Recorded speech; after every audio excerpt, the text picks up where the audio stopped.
பா. ஆமா ஏச்சாது. பா வாழ்த்துக்கள் பா. பா எனக்கு ரொம்ப பெருமையா இருக்குப்பா. ஊட்டி விடு அப்பா. இதாங்க சாப்பிடுங்க.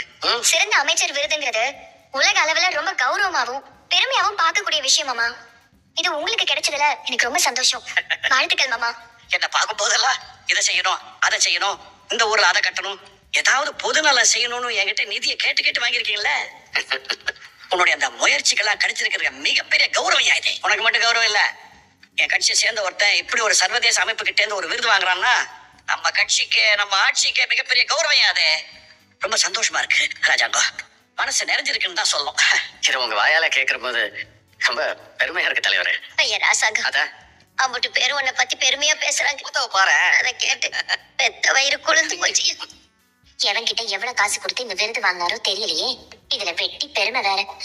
என்னடி மாப்பிளைய பாத்துட்டு வரேன்னு போனேன், இப்படி டென்ஷனா வந்து உட்கார்ந்துட்டு இருக்கு.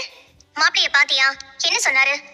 மா, நான் மறுபடியும் போய் அவர்கிட்ட மாமா கிட்ட வந்து பேச முடியுமா அப்படின்னு கேட்கலாம்னு நினைச்சேன். அவர் அதுக்கு இடமே கொடுக்கல. சரி விடுடி, பொண்ணுங்களால நமக்கே இவ்வளவு ஈகோ திமிரெல்லாம் இருக்கு.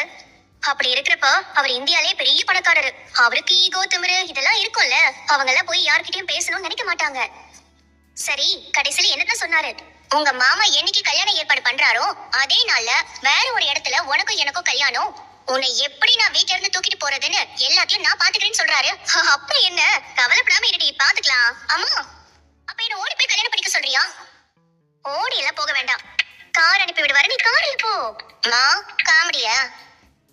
நான் என்ன சொல்லிட்டு இருக்கேன், நீ என்ன சொல்லிட்டு இருக்க? உனக்கு அவர்தான் புருஷனா வேணும்னா வேற வழி. அப்போ ஓடி போறதுதான் ஒரே வழியா? அப்படி இல்லனா எங்க அண்ணன் பார்த்த டீச்சர் மாப்பிள்ள தான் இருக்கான், அது பரவாயில்லையா? எனக்கு கோடீஸ்வரர் மாப்பிள்ள தான் வேணும். அப்ப கார்ல இல்ல, கால்ல ஓடி போய் கல்யாணம் பண்ணணும்னாலும் ஓடி போய் தான் ஆகணும்.